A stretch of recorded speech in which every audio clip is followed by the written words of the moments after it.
Bonjour, c'est Guillaume de Starnet de TV, nous sommes le 29 juin 2012.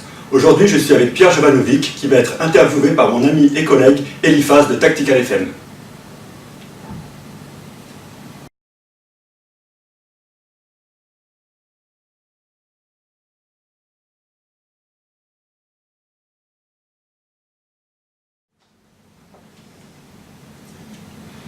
Bonjour Monsieur Jovanovic.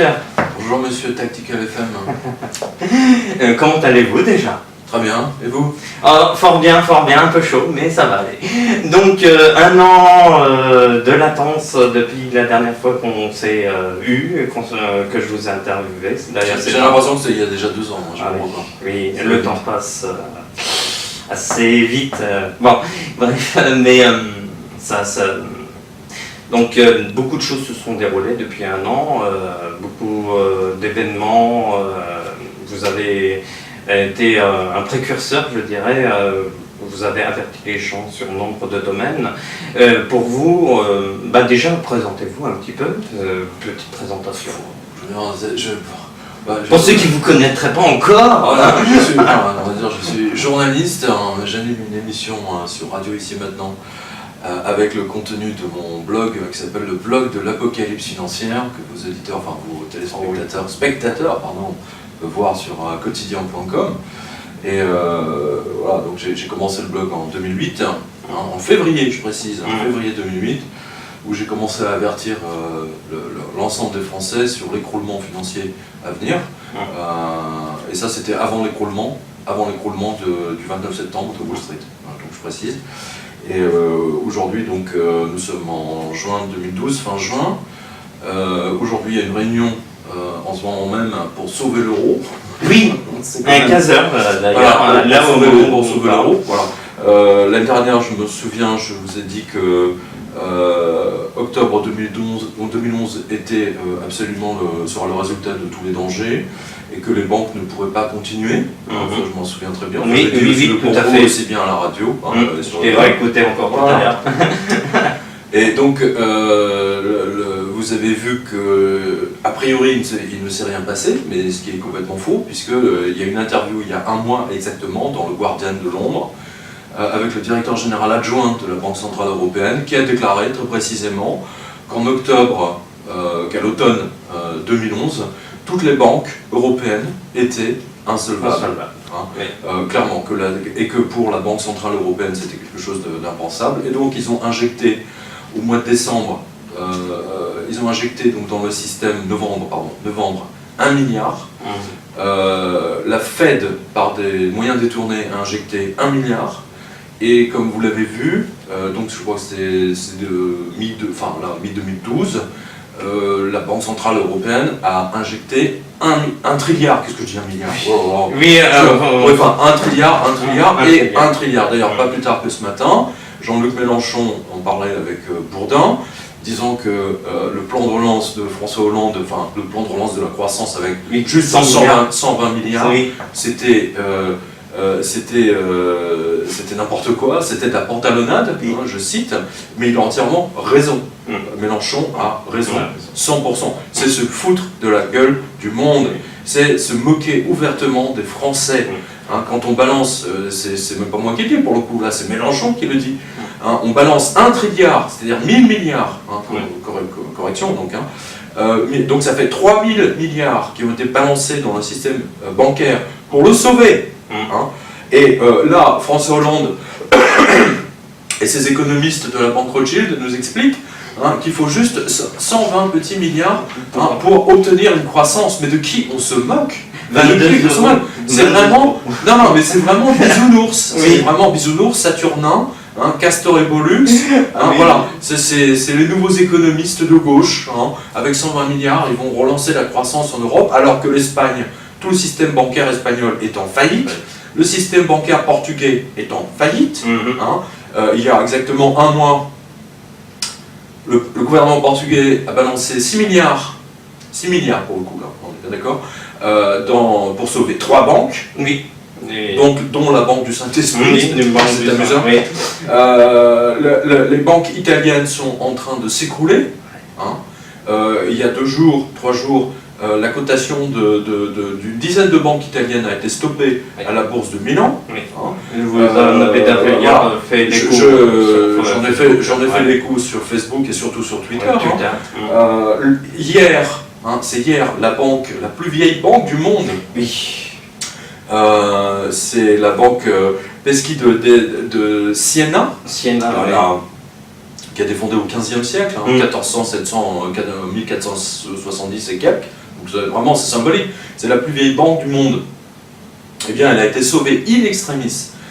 Et donc, elle a déclaré hier qu'elle virait, je ne sais plus, 4500 personnes et qu'elle fermait 400 agences. Oui. Voilà l'état de l'Europe. Et on nous dit, François Hollande et ses économistes, les Saturnins, Bisounours et Castor et Pollux, donc vont se contenter de 120 milliards, soi-disant, pour relancer l'économie dans la zone euro. Alors, pourquoi pas, on peut peut-être aussi prendre un hélicoptère et balancer des carambars, balancer des chewing-gums Hollywood, du pain et des jeux. Voilà. Là, on va avoir la Coupe d'Europe bientôt, donc ça va, comment on pourrait dire, amuser la foule le temps que tout se passe.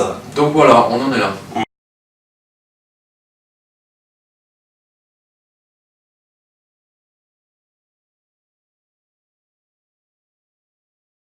D'ailleurs, justement, là, on est dans la réunion de la dernière chance, soi-disant, de l'Europe. Attendez, c'est la 50e réunion de la dernière chance. 12e, d'après ce qu'ils ont dit, 12e possibilité. Nicolas Dose en a parlé tout à l'heure, justement, avec, justement, il disait la même chose que vous, avec 100 milliards, on ne relance pas une croissance. On n'appelle pas une croissance en l'appelant comme ça. Non, mais ça ne vous montre qu'une seule chose, que les économistes menés par Eli Cohen, qui sont auprès de l'Élysée. Moi, je ne sais pas dans quel monde ils vivent, mais ils doivent vivre dans le monde de Barbie. On avait l'avion de Barbie, maintenant on a les économistes de Barbie, on a la banque de Barbie, et on a la zone euro de Barbie. On en est là. Non, mais c'est grave.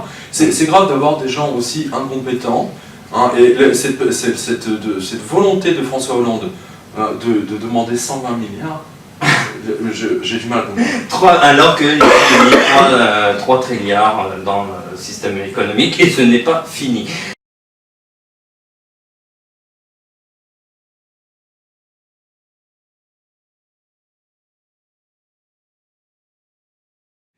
Quelle serait votre vision, si on peut dire ça, pour cet été? Pour vous, est-ce qu'il va se passer quelque chose cet été ou au mois de septembre? Attendez, ça a déjà commencé.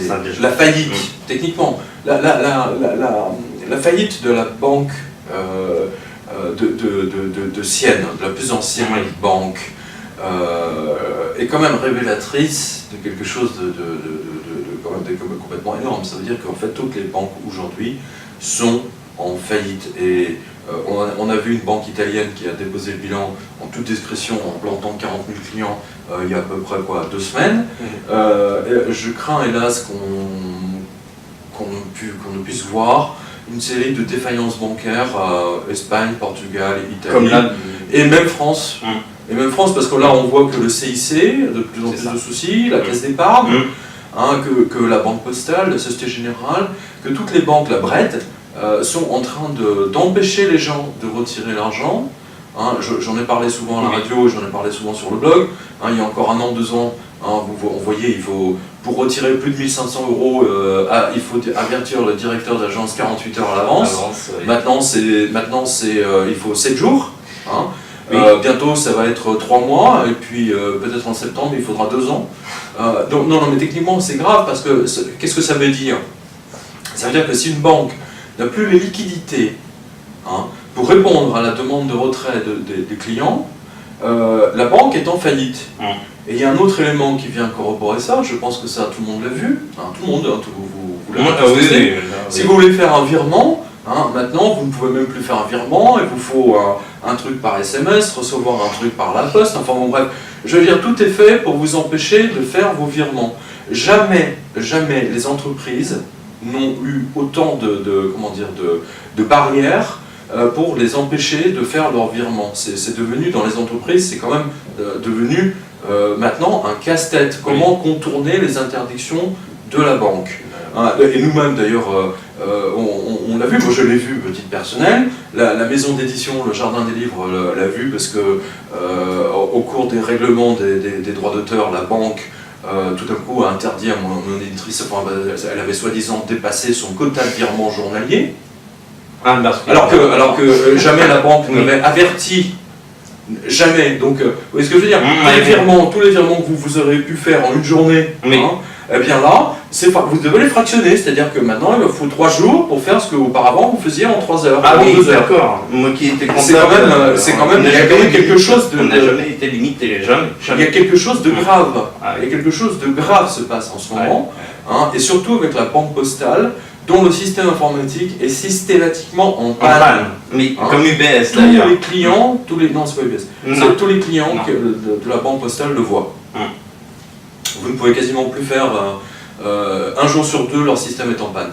Je ne crois absolument pas une panne, je crois simplement, c'est une évidence. Une manipulation. C'est une non, c'est le moyen qu'ils ont trouvé pour empêcher les gens de retirer de l'argent, de faire leurs opérations. La banque postale est une banque virtuellement en faillite. C'est aussi simple que ça. Comme le disait Max Kaiser l'autre fois. Avec absolument, Max Kaiser a déclaré il y a 3 jours que la BNP, Société Générale, JP Morgan, etc. sont en faillite.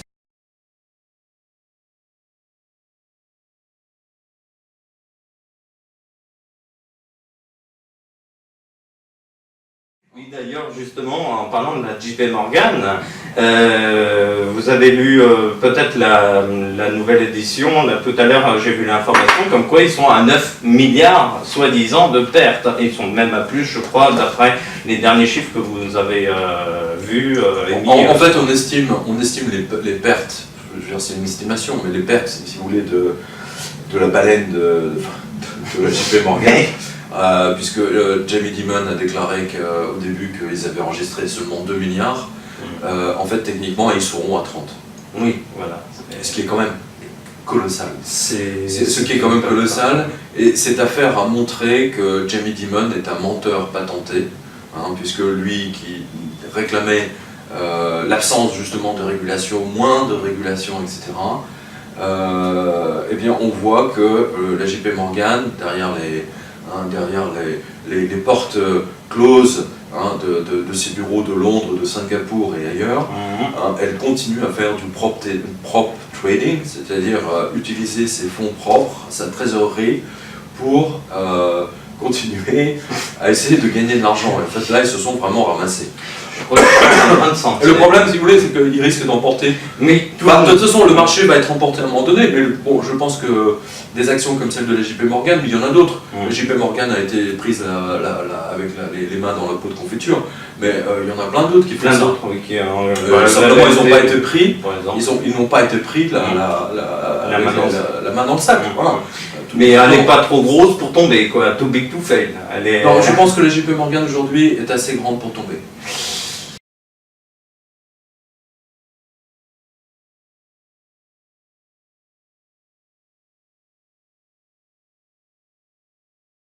Donc en clair, on est dans une situation qu'on n'a jamais vue, même en 1930, on n'a pas vu ça. Quoi. Non, pour une raison très simple, c'est qu'en 1930, nos aïeux, mon aïeul que j'ai connu,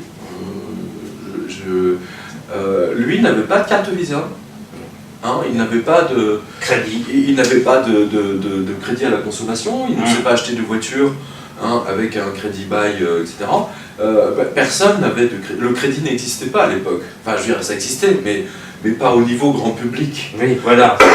Aujourd'hui, toute la population européenne, nord-américaine, etc., toute la population, je veux dire, à l'exception de l'Afrique, tout le monde est endetté. Oui. Voilà, tout le monde a au moins 3-4 crédits sur le dos, y compris les étudiants. Hein, on a vu les étudiants sont endettés avant même de se lancer sur le marché du travail, ils sont déjà endettés à 40, 50, voire 70 000 euros. D'ailleurs, c'est absolument scandaleux.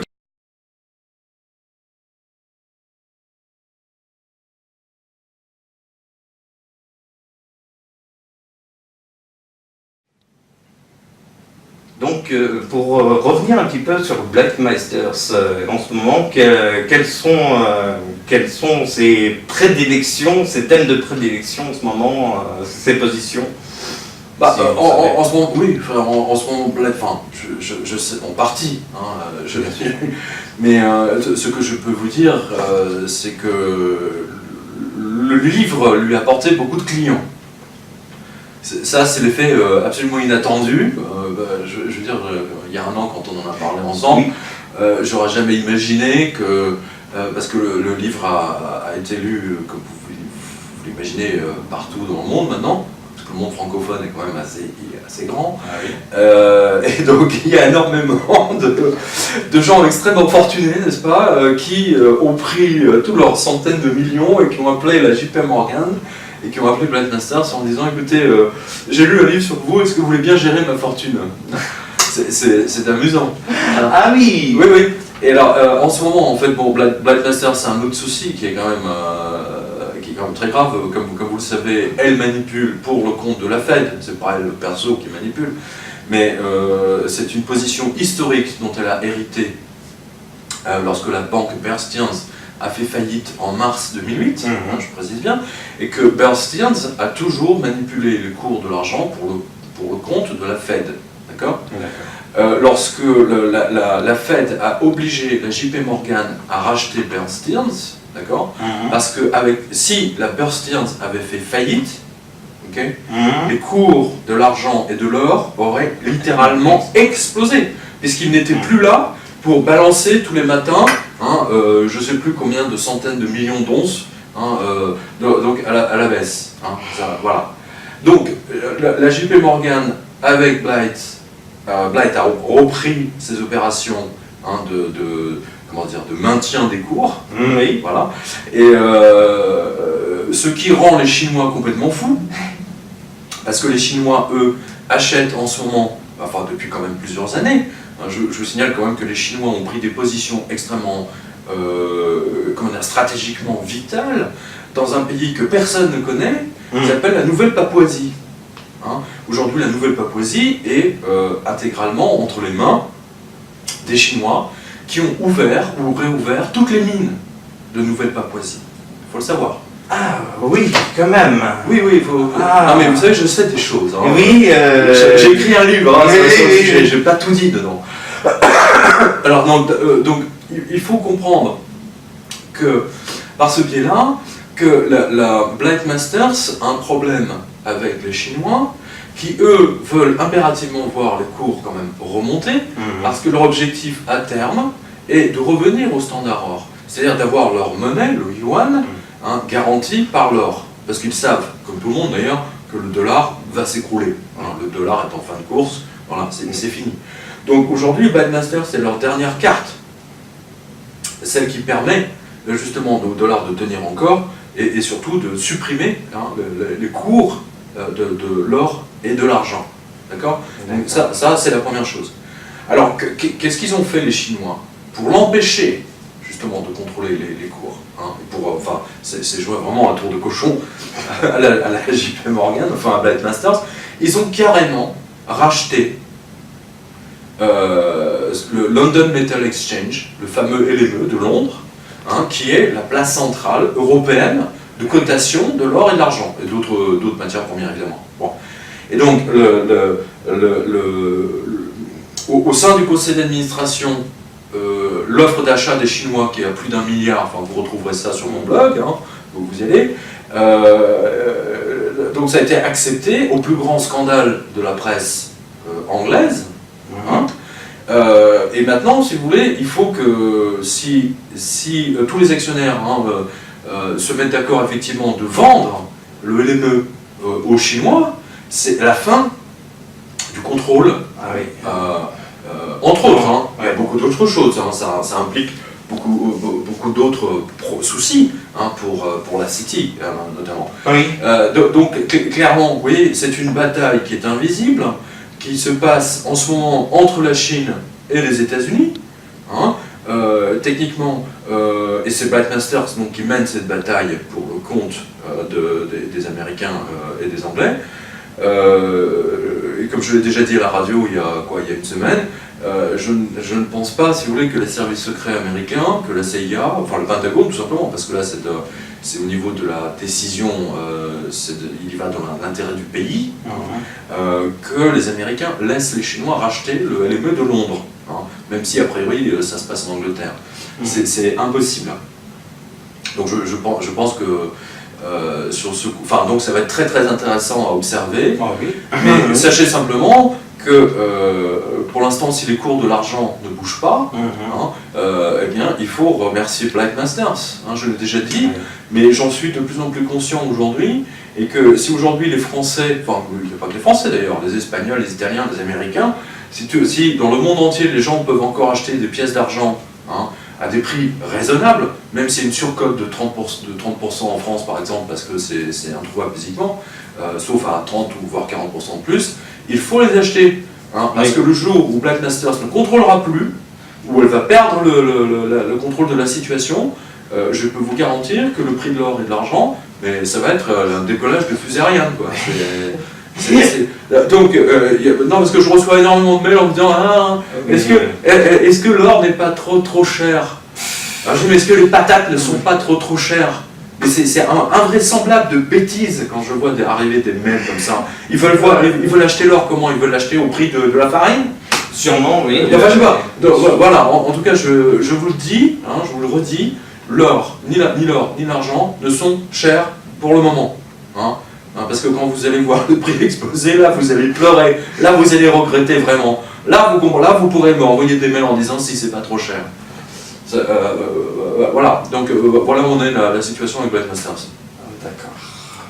Et c'est quand même important.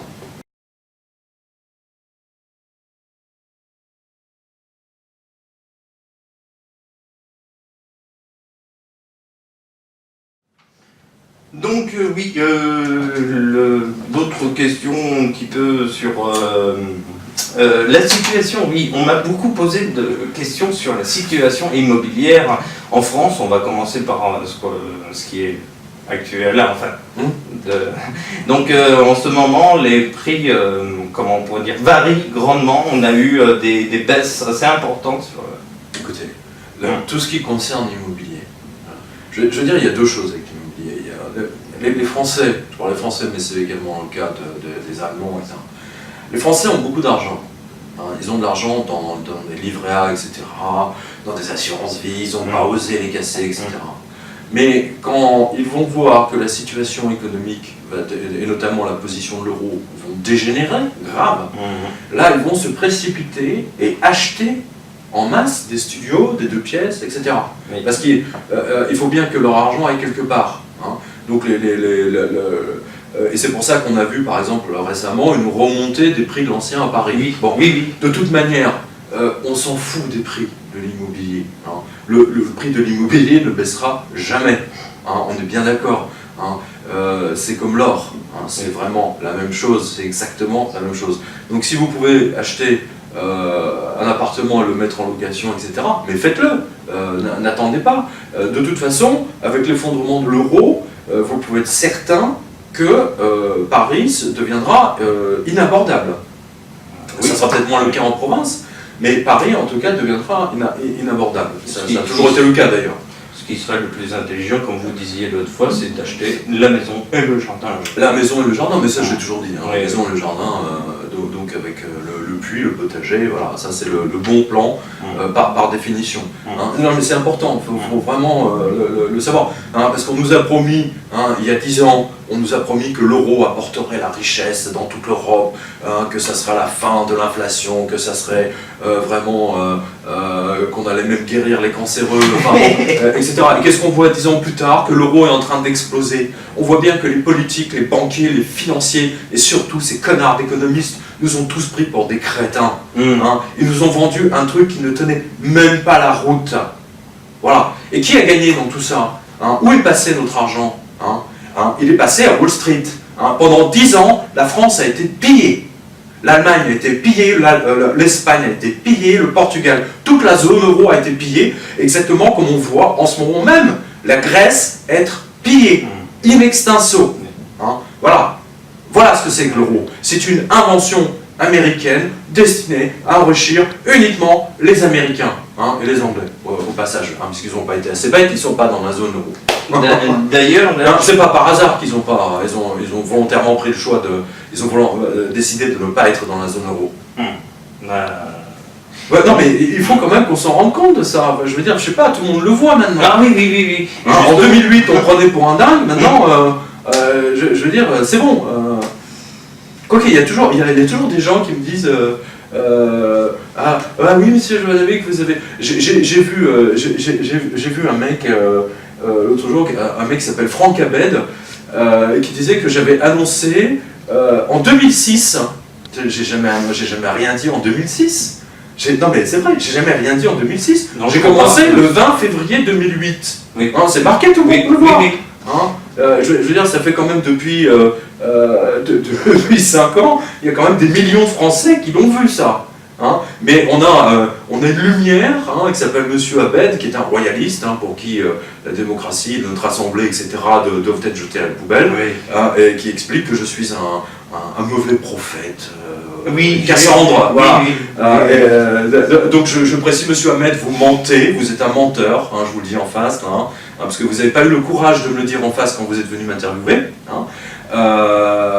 Donc je n'ai jamais annoncé la crise en 2006. Hein, voilà. Hein, et vous avez tous les Français qui sont là pour témoigner. Bien.